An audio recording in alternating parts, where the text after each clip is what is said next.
Hi YouTube. It looks like YouTube cut my other video too short, so I will continue on here. Um, so in my previous video, I talked about the path that led me to my decision to start transitioning. Um, and I guess now I'll talk about basically what I've done so far in my transition, so that this point on can be all about what's going to happen by day to day. Um, I haven't been able to do a lot in terms of like medically transitioning, um, mainly because I live in a small town and I can't find a doctor that will prescribe hormones or feels qualified to prescribe me with hormones. I was able to get a diagnosis for gender identity disorder last August, and that should probably help some when I do go to pursue hormones in a month and a half when I move to the city of Toronto. Um, I've been getting laser sessions on my face. I've had about 8 now, and so far it's been a lot of progress.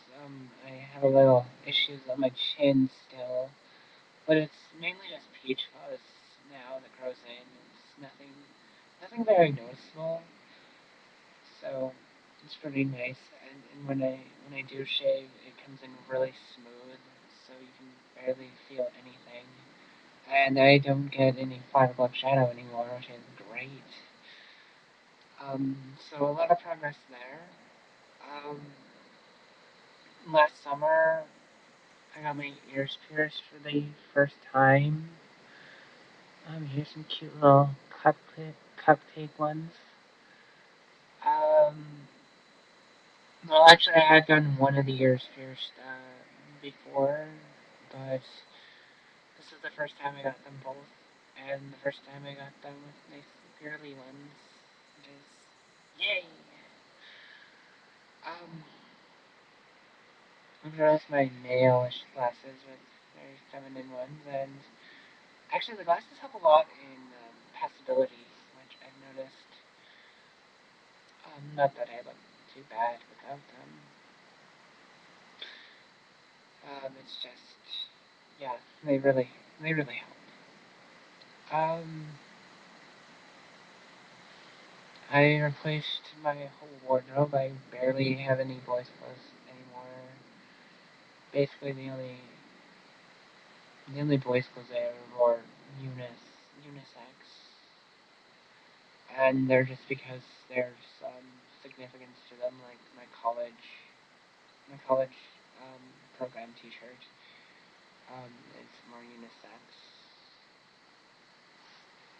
and I like wearing it to show support for the program I'm in. Um, and yeah.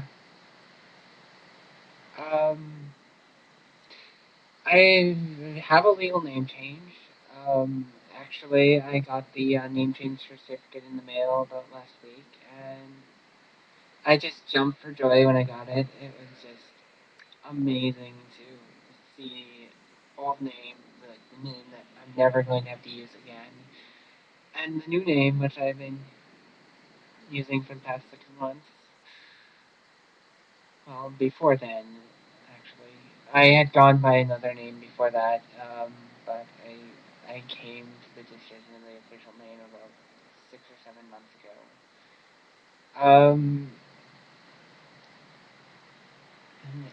Anyways, so yeah, that came in. Jump for joy. I'm working on getting all my identification changed to match that.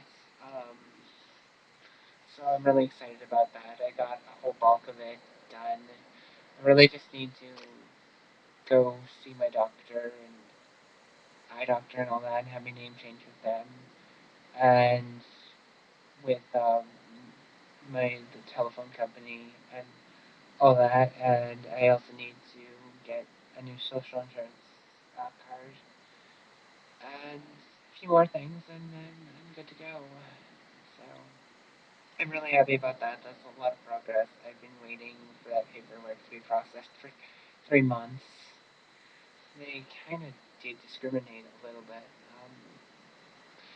They sent my paperwork back the first time with a form that basically asked me to consent that I'm transgendered and that I don't want my name published somewhere, but they never told me they were going to send that to me up front, so I think that's a little bit of a low blow. So if you live in the province of Ontario, it might save you some time if you call them up and ask for that form up front, so that while you're like working on getting the paperwork filled out, getting a guarantor's signature, and getting the fees all together, you have that coming to you in the paper or in the mail, and you won't have to deal with that clause because I think it's ridiculous and I think that's very discriminatory. The other thing I found that was very discriminatory was that when they finally did send the certificate back, it was addressed to my old name, which I found is basically outing me in the first place if I was living with someone at the time who had access to my mail. I mean, it wasn't, but if I was, so it really makes their original letter that they asked for permission a little redundant. They're just going to out me in the first place. Yeah, I wasn't too impressed by that, but I mean, from this point on, my legal name is Rachel, so everything would be addressed to that name from now on, so I don't need to worry about that anymore. Um, yeah. Basically, I hope to in the when I move down to Toronto, I hope to get um, into the Sherbourne clinic so that I can see specialists there. I'm sure it's got a waiting list, and that's a little worrisome because really I've been waiting long enough as it is to get on hormones. And but if there might be alternate arrangements I can make the way patients similar to, I guess. I don't want to self medicate. Um, I'm too afraid of risks, and I feel that I should be patient and all, even though it kind of hurts me on the inside to have to wait so long. But yeah, those are a bit of my plans in the near future. Um, that's all I can think of saying for now. Alright, take care.